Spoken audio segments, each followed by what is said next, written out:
Did you know what might be hiding behind your reflection in the mirror? The protagonist of this story had no clue until he came face to face with the horror himself. This tale begins when Jack Harper, a seasoned detective accustomed to brutal and grim cases, opened a folder on a series of murders. All the victims had one thing in common: they died while looking in a mirror.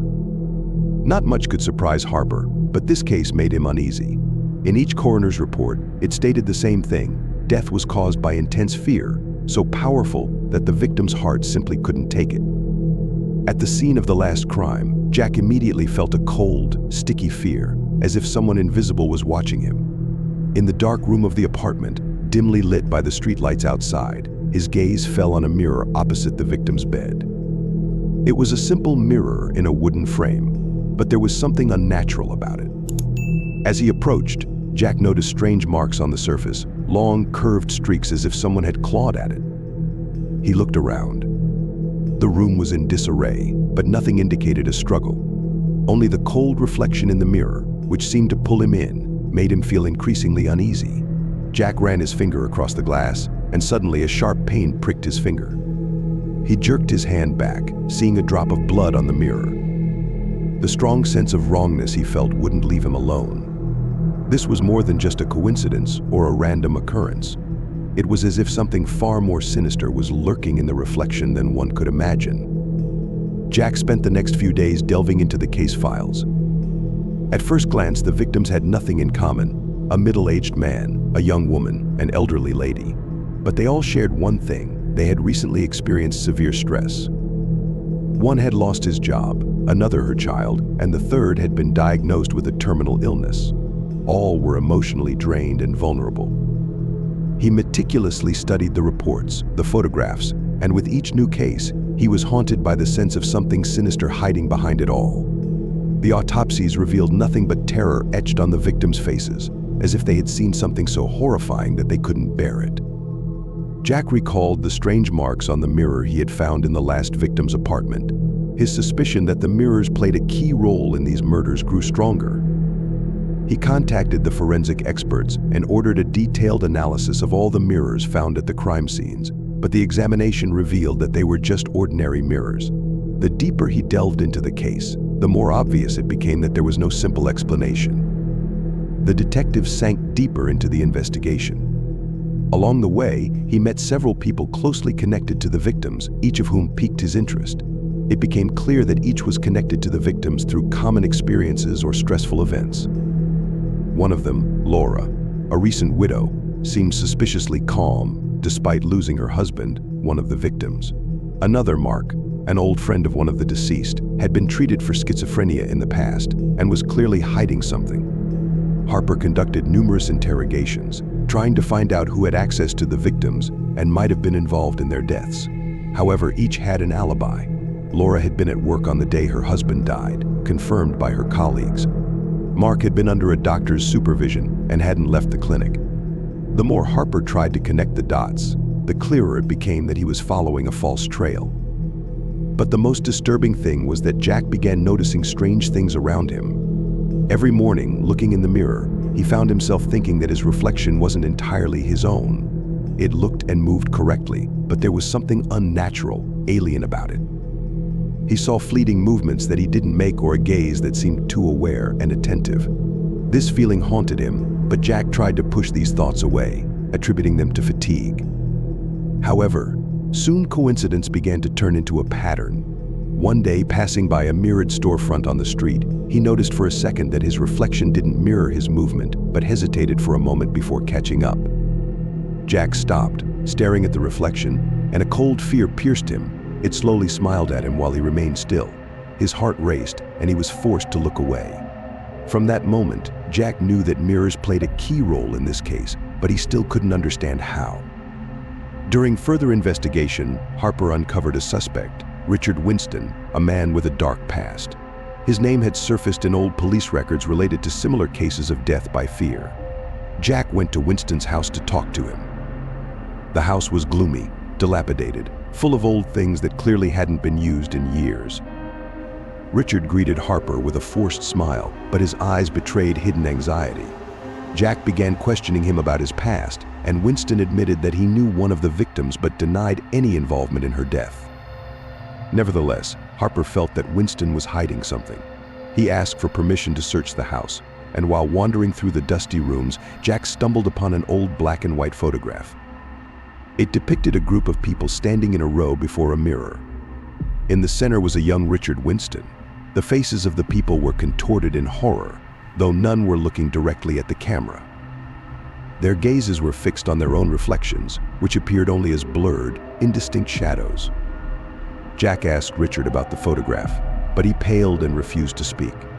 It was the only piece of evidence that could link the suspect to the murders, but it was unclear and vague.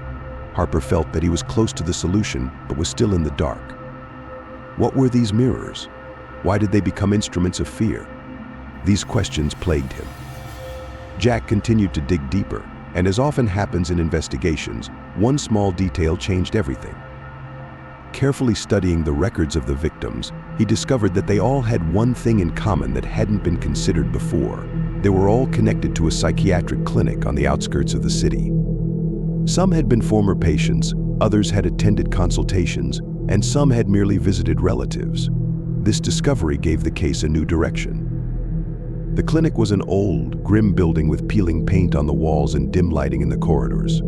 Jack felt that this place held its secrets, and each one could be the key to solving the mystery. No sooner had he stepped inside than he was greeted by Dr. Ellen Wilson, the head of the clinic. A tall, stately woman with piercing eyes and a cold voice. She seemed to know more than she was letting on. During their conversation, it became clear that all the victims had indeed been in contact with the clinic. Ellen noted that some of them suffered from paranoia and hallucinations related to mirrors. Their cases were unusual, but not beyond what could be explained from a psychiatric standpoint. Nonetheless, her account only deepened Jack's suspicions. One of the patients, Martha, mentioned seeing something in the mirror that wasn't her reflection, Ellen noted. These words sent a chill down Jack's spine. He felt that this entity, whatever it was at the center of the mystery. But without evidence, he still had much to uncover. Ellen granted him access to the patient's records, and Jack began to study their histories. In each case involving a mirror, the patients described feelings of fear and terror, but something about these descriptions reminded Jack of his own recent experiences when looking into mirrors. It was as if someone or something was peering out from within, staring directly into his soul.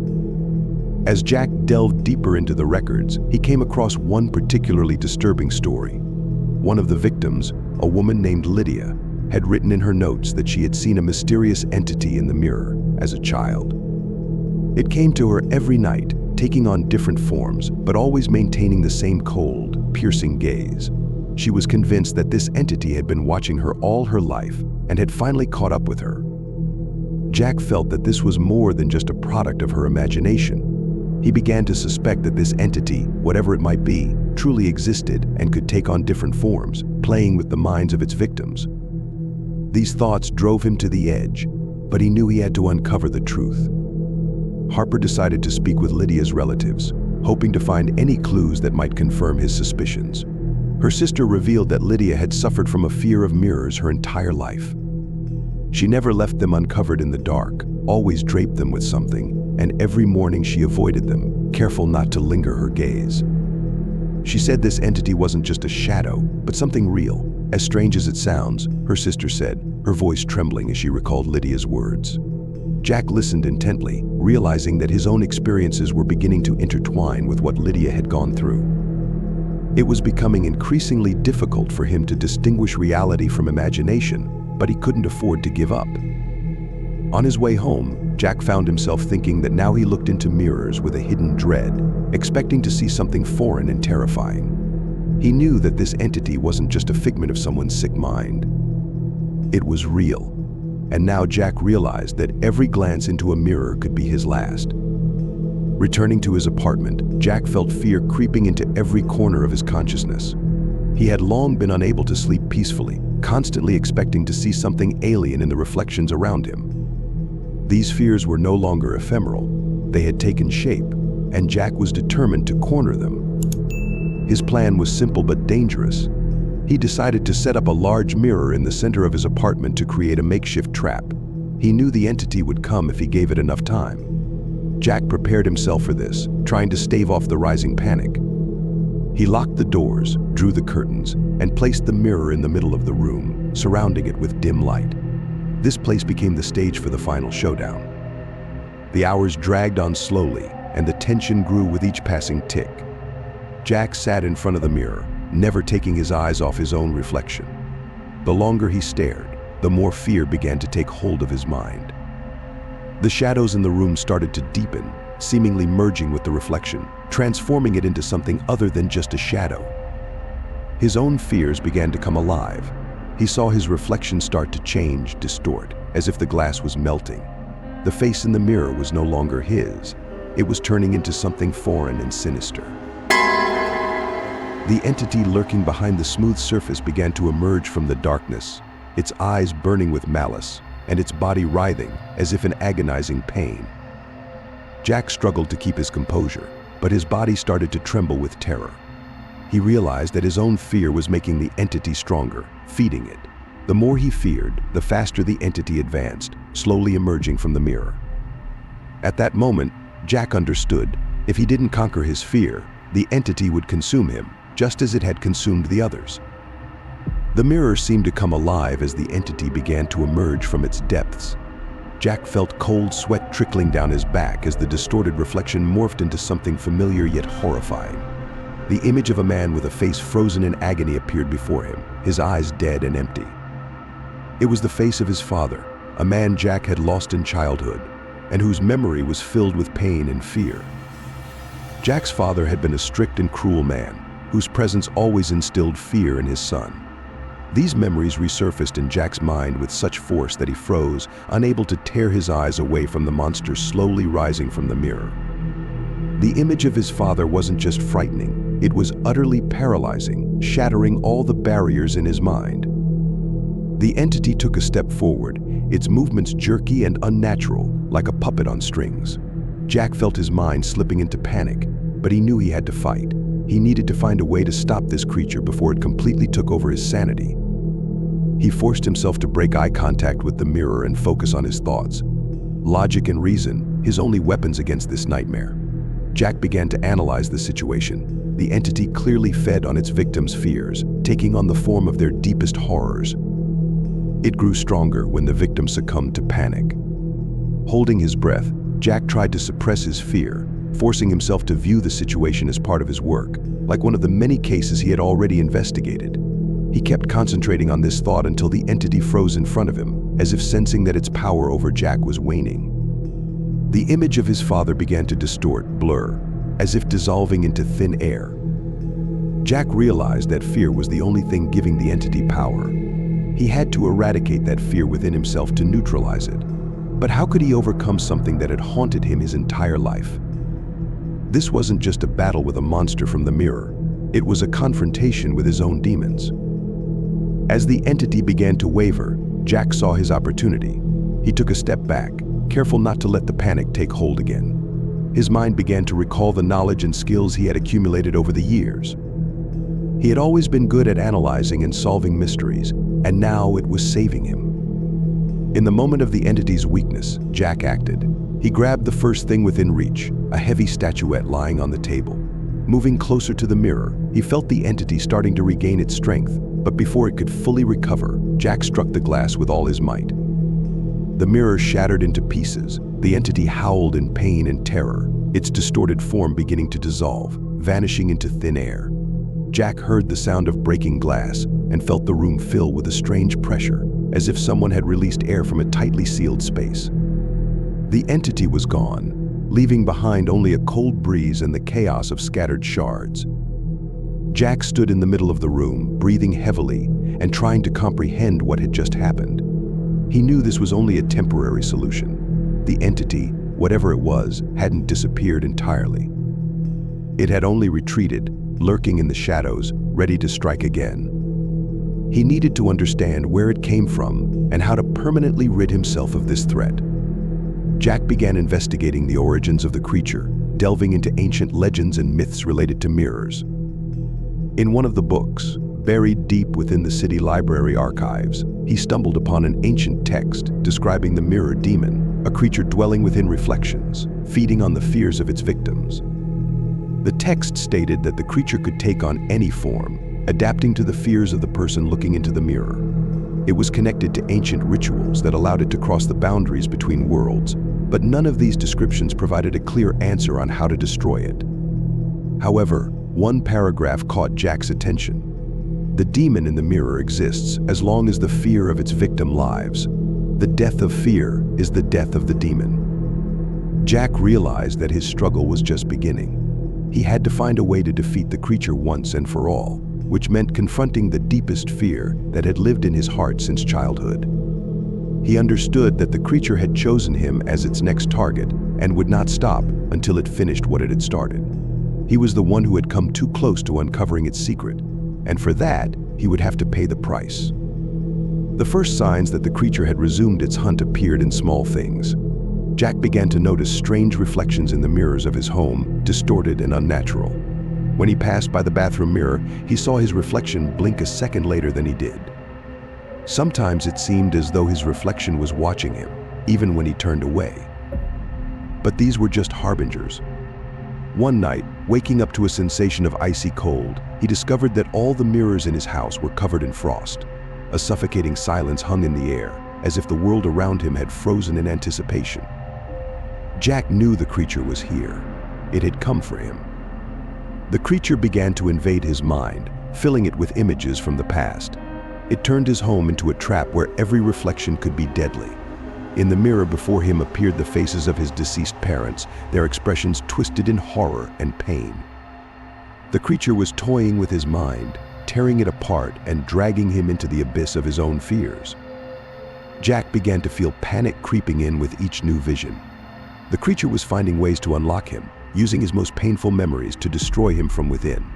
He knew that the creature fed on his fears, growing stronger with every fresh wave of terror. He understood that the only way to survive was to conquer his fears. But this was incredibly difficult to do when every reflection reminded him of his vulnerability. The creature wanted him to fall before it, for his fear to be the last thing he ever felt. Jack knew the final confrontation was near, and now everything depended on his ability to overcome his inner demons. One night, Jack sat on the floor of his apartment, surrounded by shards of mirrors he had broken in fear, and cold silence. His gaze was fixed on the large cracked mirror before him, the one he had previously tried to lure the monster into. The creature was not visible, but its presence could be felt in every corner of the room. Jack knew it would appear again when his fear reached its peak. He remembered his father, his anger, and the injustice that had poisoned his childhood. The visualization of fear became more real as Jack saw his father in the mirror begin to move as if alive. His rage was directed at Jack, as if he wanted to reclaim what he had lost. Jack struggled with these memories, realizing that fear not only fed the creature but also kept him in its grip. A storm raged within him, rationality fought against memories, and fear tried to consume him. He recalled every humiliation, every pain his father had inflicted on him. These thoughts were like knives, slicing through his mind. But now, looking at his reflection, Jack realized that he had created these fears himself, that they were part of his deepest essence. He began to dispel these thoughts, using all his strength to break free from their control. Jack understood that the only way to be free was not to fight the memories, but to accept them as part of himself and let them go. His body was covered in cold sweat, his muscles tense from the struggle, but clarity began to emerge in his mind. He saw the mirror begin to crack even more, as if responding to his inner conflict. The creature, which had taken the form of his father, began to fade as soon as Jack realized that it was not the creature that was the enemy, but his own fears and insecurities.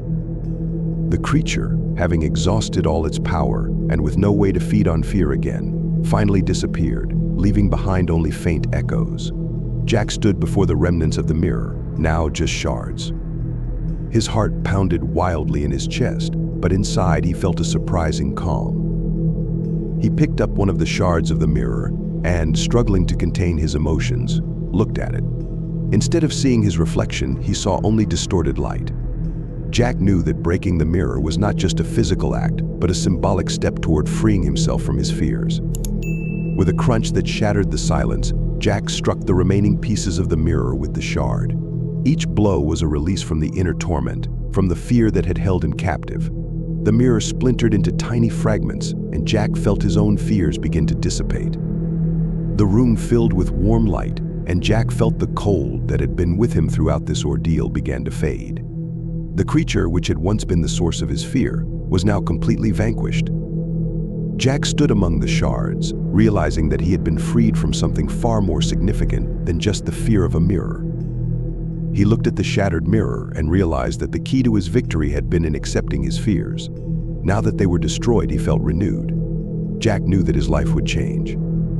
He had freed himself not only from the creature but also from the deepest fears that had once tormented him. His path to a new life was only beginning, but he felt that he could now move forward, free from the burden of his own fears. With each step, he left behind the dark shadow that had once haunted him. Jack knew that fear would no longer rule his life, and that was the most valuable gift he could give himself.